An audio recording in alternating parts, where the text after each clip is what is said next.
to you with TR, Teddy Riley, featuring Tammy Lucas, and special appearance from the Rex, Kill, myself, Marky Mark, yo, Tammy Lucas, drop the ballistics.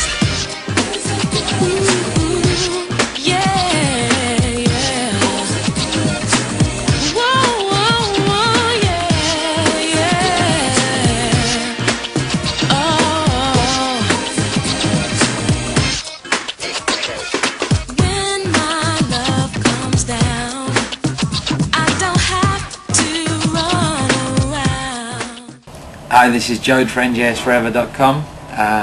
Today we have one of my favorite female vocalists.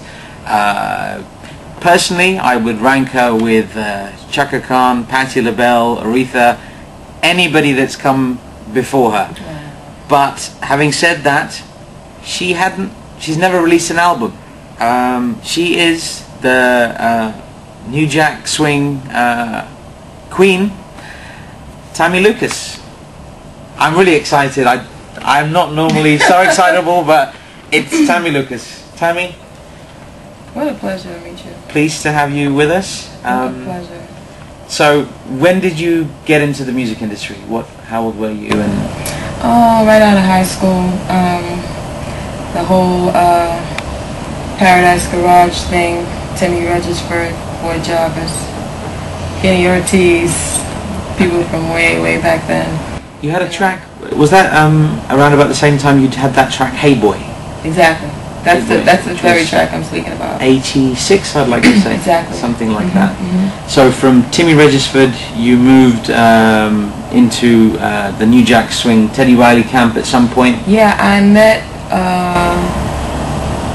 Teddy through Andre, through Nelson George. You know, I don't know how I met Nelson. I think he was working at Billboard at the time, and a friend of mine was working under him. And I went to pick her up one day, and I met Nelson, and you know, I told him about what I was doing, and he said, "Let me introduce you to Andre. He's starting a new company, Uptown, blah blah blah."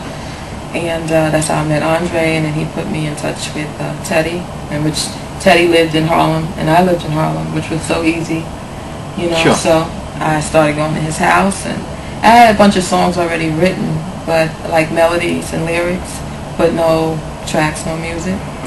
So I got together with Teddy, and we hit it off, and we started doing stuff right away. So after Hey Boy, what was the first song you recorded? It was Wishing You Were Here, the girls. With the girls. Okay. Right. And that's another situation that, you know, it went halfway, or went some of the way, and then I went someplace else.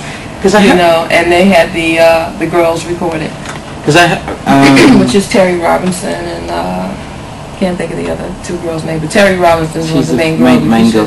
Fabulous writer, you know, as well. She did a lot of writing afterwards. Because somebody was talking about that particular track, Wishing You Were Here, with just you singing it, and I don't know what it is with songs that you've been featured on and taken off, like say for example the Blackstreet track, Tonight's the Night. On the original version you were on there, but for the remix version you had SWV on there. Right. And I never understood that. And the same thing with Wishing You Were Here. The moment I heard that there was a version with you on it, I just think you should have just been left on it. Yeah, it was just a case of, you know, the whole plans changed. I decided not to be with the company, and I think also too was a thing where, you know, they were trying to show that they had authority or whatever. Well, we're just going to put somebody else on it because they really wanted me to be on it, but you know, being that the paperwork and stuff wasn't up to par, and they weren't, you know, they didn't really want to negotiate or, you know, give me some of the things that I wanted. So, you know, and really those early days with Andre Harrell, those deals, come on now, let's not go back. Yeah. Okay, the early recording deals, they weren't like they are today, you know, and I don't know how I knew, but I just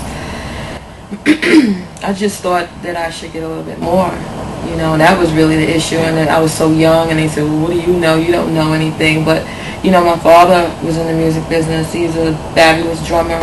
You know, he played drums behind Dionne Warwick for years, you know, her main drummer. You know, he's worked with Jimi Hendrix and just Donny Hathaway, Roberta Flack. He's on the song Killing Me Softly.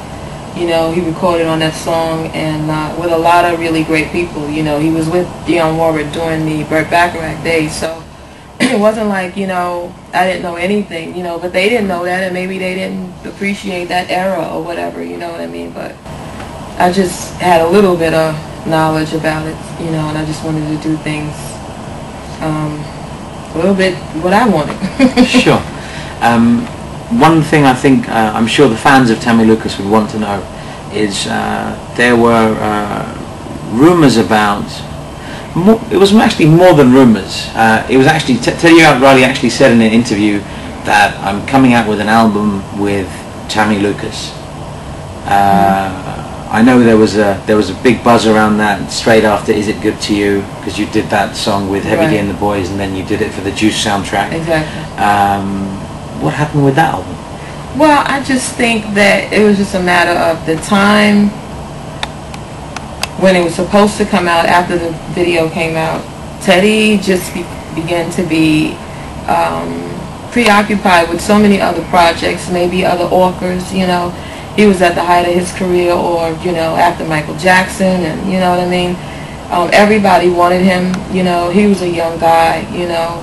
We all come from, you know, small backgrounds, you know what I'm saying. We weren't rich. He wasn't rich. Pharrell wasn't rich, you know. So when all those looking back on it now, I can see. When I was younger, I was just frustrated, but looking back now, I can see, you know, he had a lot of opportunities. People were calling him left and right. The phone never stopped ringing. So I guess he felt in his mind he had to take advantage of this. Let me try to take advantage of this, you know. And we just got, you know, pushed back, you know. My project, the Neptune, so many people that signed or were supposed to sign with Teddy, you know. It wasn't just me.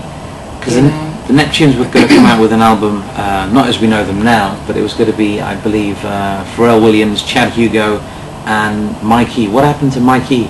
Well, you know, it's just the same thing. You know, you start out, you know, as friends or whatever the case is, and people just have a difference of opinion at some point, you know, in the relationship, and it can't be worked out at that point, so they go their separate ways, you know. Nothing really big or anything like that, you know. Just, you know, and sometimes it's ego. It's always ego, you know what I'm saying? We all have them, so, you know. But nothing like, you know, bad or terrible. Not that. Just this regular, normal life stuff, you know. People have their own dreams. That's what it's really about, you know. And that's what I realized. I come into this business, you know, I met Teddy, I met all the people that I met, you know, which I'm so happy that I met them all and worked with them, even though it didn't go exactly the way it was supposed to go. But everybody has their own dream. And just because you and I are working together doesn't mean that I have to stay there and just do your dream. I have my own dream. Maybe we can just only go with a certain, you know, length with each other as far as down the road, you know, and then I have to, because I want to do what I want to do and you want to do this, you know what I mean? And if I have anything that I would regret in my career was not focusing more on my own talents. You know, a lot of people always love that I can sing and I can write and want me to be a part of their thing, to make their thing more fabulous. You know, and Pharrell always says, you know, you're the one that taught me how to write songs, which is not really true. Pharrell was writing songs when I met him, and that's the reason why I wanted to work with him, okay? He was doing beats. So, I mean, it's a high compliment. I think what he means is that I help to enhance his songwriting, you know. But my point is that I help these guys do their thing. And now when I want to do my thing, or the different times that I, you know, when it's time to just, okay, spotlight on me, let's focus on Tammy Lucas's project. They were too busy or too preoccupied or whatever the case was, or maybe too into their own thing, you know. So did you actually record any songs with Teddy Riley during that period?